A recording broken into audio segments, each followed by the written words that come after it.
Hey guys, today we're going to be talking about the different stances that we use to train in Krav Maga.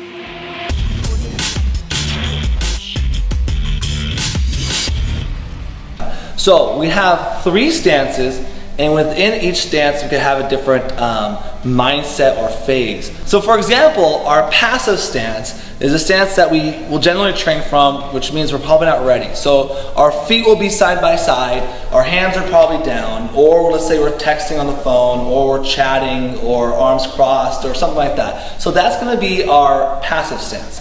The next stance we usually use is our semi-passive. So it makes you a little bit more ready. So for example, my feet are side by side, and maybe my hands are up. So maybe someone's approaching me, my hands come up, I'm talking my way out of it, but my hands are a little bit more in play now, so I'm a little bit more engaged and ready.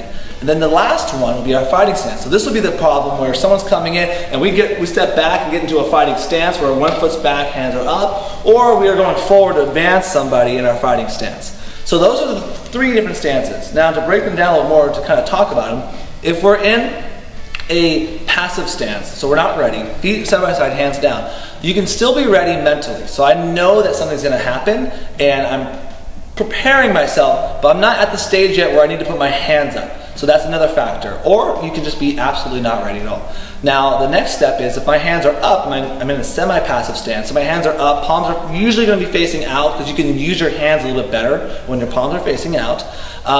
Your feet are still side by side, so you're not showing that you're necessarily here, because that's just not going to happen.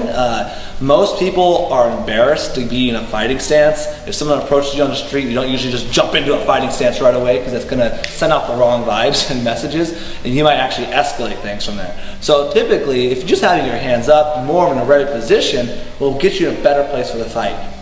Usually you see people getting in a fighting stance after they already started the fight. But you could also see somebody coming in and get yourself into a better position by putting your foot back and your hands are up, so when you're punching and you're hitting and you're defending, you're in a better position. Now obviously, the best position you can be in for a fight will be our fighting stance. It's probably the least one you'll be until you fight though. The stance we're most likely going to be in when something happens to us will be our semi-passive stance. Most people will be texting on their social media accounts, so you have to always be cautious about that as well. So train from all 3 stances, practice them, understand what stance is good in each position, and from there you should be able to successively feel confident in each stance. So even if you're punching from your feet side by side, hands down, not ready, being able to throw that punch and advance, or starting a punch from here, being able to punch from this position, or starting from your punch from your fighting stance and being able to strike. 3 different stances, same strike, practice all of them.